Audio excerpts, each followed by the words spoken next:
Региональный авиаперевозчик намерен воспользоваться экономической ситуацией и приступить к активному освоению маршрутной сети и за пределами Коми. Причина – сокращение пассажиропотока в целом по стране и преимущество в этой связи самолетов малой вместительности. В Коми это эмбраеры, которые берут на борт не более 50 человек. Предложение о начале регулярных рейсов, сообщили в авиакомпании, сегодня поступают из разных регионов, но, пожалуй, историческим витком могут стать полеты в Европу. Впрочем, для реализации планов потребуется дальнейшее расширение парка. Елена Кононова сообщит подробности. Экскурсия по территории главного авиаузла региона занимает не более получаса. Главе показывает международный сектор, который давно требует расширения. Сейчас этот терминал принимает не более 70 человек за час. После реконструкции пропускная способность увеличится в 3,5 раза. Это важно и для дальнейшего развития главной региональной авиакомпании. Накануне получены разрешения на полеты в Амстердам, в Копенгаген и в Таллин. Впрочем, не напрямую из Сыктывкара, а трансфертом через Санкт-Петербург. Зато в случае реализации идеи рейсы из Коми будут стыковать с европейскими. Дело в том, что кризис, при всех его минусах, он сыграл на руку небольшим компаниям. То есть сегодня сложно набрать пассажиров на большой самолет, а потребность в перевозках есть.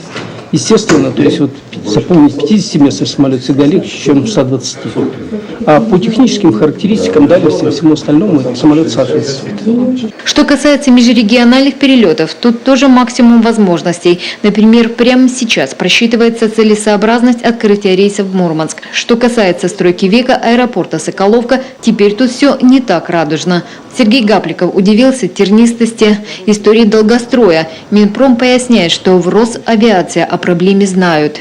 Прошлое наше совещание, когда был господин Нерадько, это, я повторюсь, что провести инвентаризацию и объекты плоскостные, то, что сегодня является федеральной собственностью, достроить за деньги федерации.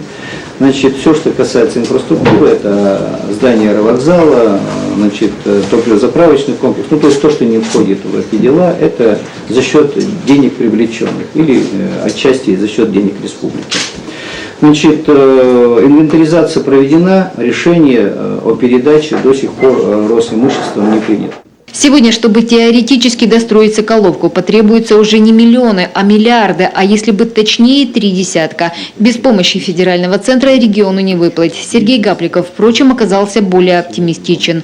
Я вам хочу сказать, что то, что было заложено по проекту, и то, какие здесь, конечно, вырисовывались перспективы, то в свое время они были не безосновательны. Поверьте мне, что люди, которые принимали в свое время решения, они отдавали себе отчет, они изучали все очень досконально.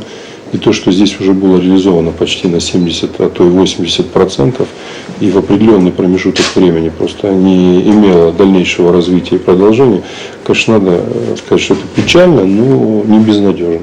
Безусловно, вопрос давно пора муссировать на федеральном уровне, продолжать доказывать и привлекать специалистов. То, что нынешний аэропорт находится в черте столицы, это непорядок. Давно говорят и в Роспотребнадзоре. Елена Кононова, Олег Юшков, телеканал Юрган.